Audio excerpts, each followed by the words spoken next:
बिस्मिल्लाहिर्रहमानिर्रहीम। Second year student, आज हम चैप्टर नंबर 17 में से नेक्स्ट स्टार्ट करेंगे टॉपिक।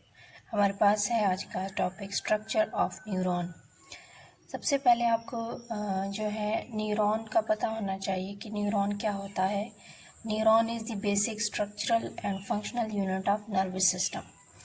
यानी न्यूरॉन हमारे पास ऐसे सेल्स होते हैं बॉडी के अंदर जो कि नर्व इम्पल्स को या नर्वस मैसेज को एक जगह से दूसरी जगह ट्रांसमिट करते हैं। तो ये आज की वीडियो में हम पढ़ेंगे कि न्यूरॉन का स्ट्रक्चर क्या होता है। तो बेसिकली एक न्यूरॉन 3 बेसिक पार्ट्स रखता है।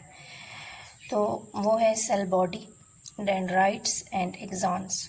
ठीक है, यहाँ पे साइड पे आपको एक न्यूरॉन का स्ट्रक्चर नज़र आ रहा है। एक न्यूरॉन में 3 बेसिक पार्ट्स होते हैं। ये जो इसका ऊपर पार्ट है ये सेल बॉडी है।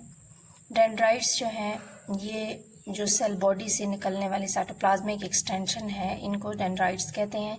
इसी तरह से एक लॉन्ग एक्सटेंशन निकलती है और उसको हम कहते हैं एक्सॉन। तो सबसे पहले सेल बॉडी की बात करते हैं। Cell body of the neuron consist of granular cytoplasm.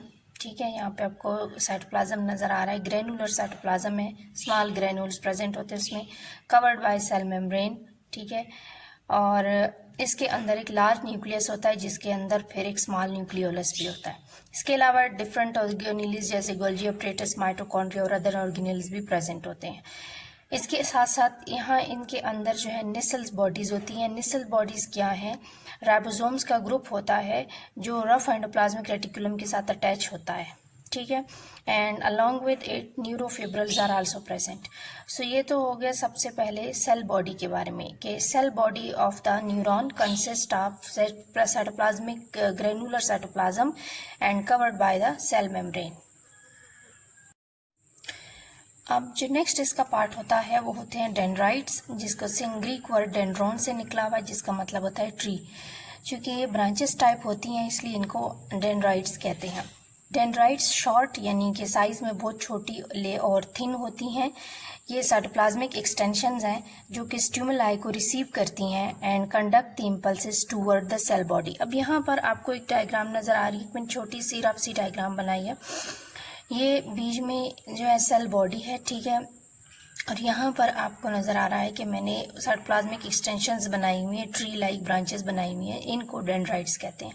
Dendrites का क्या फंक्शन होता है कि ये इम्पल्सेस ट्रांसमिट करती हैं टूवर्ड द सेल बॉडी। तो एरो आपको नज़र आ रहा है, ये toward the cell body message लेकर आती हैं। ठीक है, तो यानी इनका ताल्लुक यहाँ पर अगर हम देखें तो रिसेप्टर्स जो होते हैं इनसे हो सकता है। यहाँ पर ये किसी और एक्सॉन के साथ अगर साइनेप्स बना रही हैं तो उनका मैसेज जो है वो toward the cell body transmit करेंगी। सो डेंड्राइट्स क्या है? These are the short and thin cytoplasmic extensions which receive the stimuli and transmit it toward the cell body. They make synapsis with the axon of other neuron. इस diagram में देखें कि यहाँ पे हमें ये नज़र आ रहे हैं, ये है हमारे पास डेंड्राइट्स। ठीक है, और ये है दूसरे न्यूरॉन का एक्सॉन। ये न्यूरॉन 1 है, ये न्यूरॉन 2 है। इस न्यूरॉन 1 के डेंड्राइट्स और न्यूरॉन 2 के एक्सॉन जो है आपस में साइनेप्स बनाते हैं। साइनेप्स के बारे में भी हम पढ़ेंगे। दीज आर दी जंक्शंस जहाँ पे नर्व इम्पल्स ट्रांसमिट होता है एक न्यूरॉन से दूसरे न्यूरॉन को। तो ये आपको नज़र आ रहा है कि ये जंक्शन बना हुआ है और ये मैसेज जो है वो ट्रांसमिट हो रहा है एक्सॉन से जो है एक्सॉन और किसके बीच में? डेंड्राइट्स के बीच में। जी तो स्टूडेंट, नेक्स्ट जो इसका इम्पॉर्टेंट पार्ट होता है वो होता है एक्सॉन। एक्सॉन एक long and thick nerve fibre होता है जिसका डायमीटर कांस्टेंट होता है लेकिन लेंथ जो है वो वेरी करती रहती है। ये स्मॉल मिलीमीटर से लेकर मीटर तक लेंथ के हो सकते हैं। दे मे बी ब्रांच्ड और मे बी अनब्रांच्ड। ठीक है, ब्रांच भी हो सकते हैं और फर्दर अनब्रांच भी हो सकते हैं। इनके साइटोप्लाज्म को एक्सोप्लाज्म और इनके कवरिंग को यानी इनके ऊपर जो इनके ऊपर जो कवरिंग होती है मेम्ब्रेन की तरह उसको एक्सोलीमा कहते हैं। यहाँ मैंने एक छोटी सी डायग्राम बनाई है ताकि आपको समझ आ जाए। एक्सॉन के अंदर वाले इस पूरे पोर्शन को हम क्या कहेंगे? एक्सोप्लाज्म। जैसे कि सेल के अंदर होता है उसको साइटोप्लाज्म कहते हैं और ये इसकी जो कवरिंग है इसको हम क्या कहेंगे, एक्सोलीमा कहेंगे। एक्सॉन्स जो है साइनेप्स बनाने से पहले, यानी दूसरे न्यूरॉन्स के साथ साइनेप्स बनाने से पहले टर्मिनल ब्रांचेस बनाता है, जिसको एक्सॉन टर्मिनल्स कहते हैं। ये आपको नजर आ रहा है। और बिल्कुल एंड पर ये नोब लाइक स्ट्रक्चर्स बनाता है, जिसको साइनेप्टिक नोब कहते हैं। प्री साइनेप्टिक टर्मिनल्स इनको कहते हैं। प्री का मतलब होता है बिफोर साइनेप्सिस, यानी साइनेप्सिस से पहले ये टर्मिनल्स बना रहे हैं। तो आपको नजर आ रहा है कि ये हमारे पास प्री साइनेप्टिक टर्मिनल्स बना रहे हैं। इम्पल्स ट्रांसमिशन ये कैसे करते हैं, they conduct impulses away from the cell body, यानी सेल बॉडी से अवे मैसेज लेकर जाते हैं।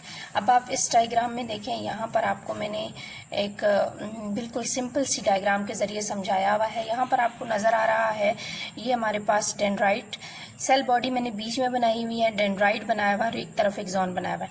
अब डेंड्राइट जो है यहाँ पे मैंने एरो लगा हुआ है, ये toward the cell body message लेकर आता है, और जो एक्सॉन है वो सेल बॉडी से अवे मैसेज लेकर आता है। सो आपको याद रखना है कि dendrites are the short and thin cytoplasmic extensions which provide the message toward the cell body, and axons are the long and thick fibers, ठीक है, which conduct impulses away from the cell body। Next जो important हमारे पास part है neuron का, वो है शिवॉन sales and myelinated fibres और node of Ranvier और माइलिन शीट की हम बात करेंगे। शिवॉन सेल्स जो है इनको न्यूरोलिमोसाइट्स भी कहते हैं, ठीक है। न्यूरोलिमोसाइट्स न्यूरोग्लियल सेल्स होते हैं।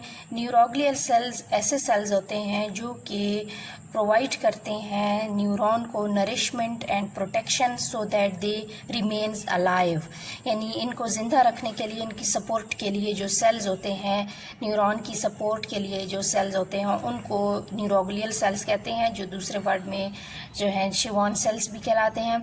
शिवॉन सेल्स सिर्फ और सिर्फ पीएनएस में प्रेजेंट होते हैं, यानी पेरिफेरल नर्वस सिस्टम में प्रेजेंट होते हैं, ठीक है। इनकी जो स्ट्रक्चर है वो स्ट्रिप लाइक सेल्स होते हैं, लॉन्ग ऐसे लॉन्गेटेड टाइप सेल्स होते हैं। एक्सॉन्स को ये कवर करते हैं, और यही सेल्स जो है एक्सॉन के ऊपर एक फैटी सब्सटेंस को प्रोड्यूस करते हैं, जिसको माइलिन कहते हैं, माइलिन शीट कहते हैं, ठीक है।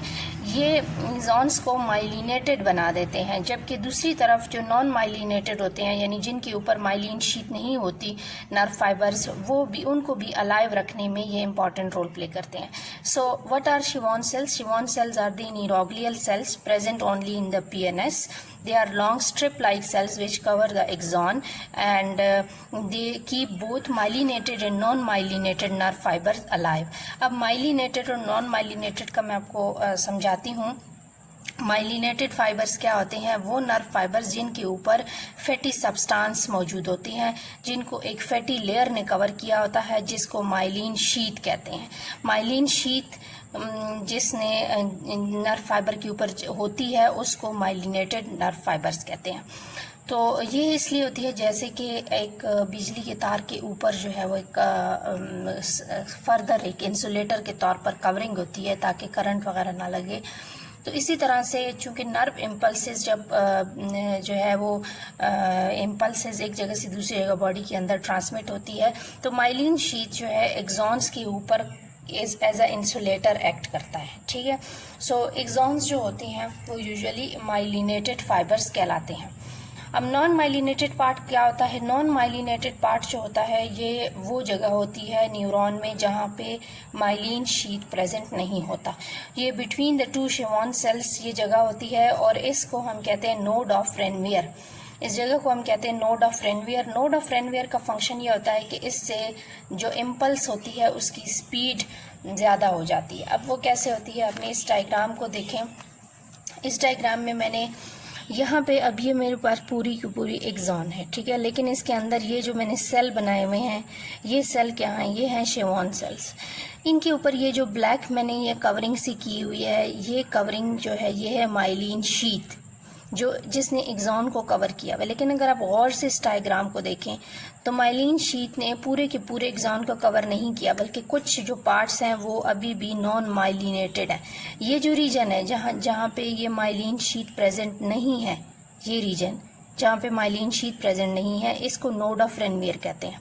अब नोड ऑफ रेनवियर का क्या मतलब होता है कि यहाँ से जब इम्पल्स शुरू होती है तो इम्पल्स जो है वो बिल्कुल सीधी नहीं आती, बल्कि ये जंप करती है एक नोड ऑफ रेनवियर से दूसरी नोड ऑफ रेनवियर को और फिर तीसरी को, और एट द एंड यहाँ पर synaptic post pre synaptic terminals तक पहुंचती हैं। तो ये जो जंपिंग है, इस जंपिंग की वजह से क्या होता है, इस जंपिंग की वजह से स्पीड नर्व इम्पल्स की तेज़ हो जाती है। यानी कि ये जो हमारे पास पॉइंट्स हैं जिनको नोड ऑफ रेनवियर कहते हैं, यहाँ पर जो इम्पल्स है ये एक नोड ऑफ रेनवियर से दूसरे नोड ऑफ रेनवियर में जंप करती है, जिससे ये होता है कि बजाय इसके कि वो सीधा ट्रांसमिट हो, ये जंपिंग फॉर्म में जाती है नर्व इम्पल्स, जिससे ज़्यादा तेज़ी के साथ जो नर्वस मैसेज है वो बॉडी के अंदर ट्रांसमिट होता है।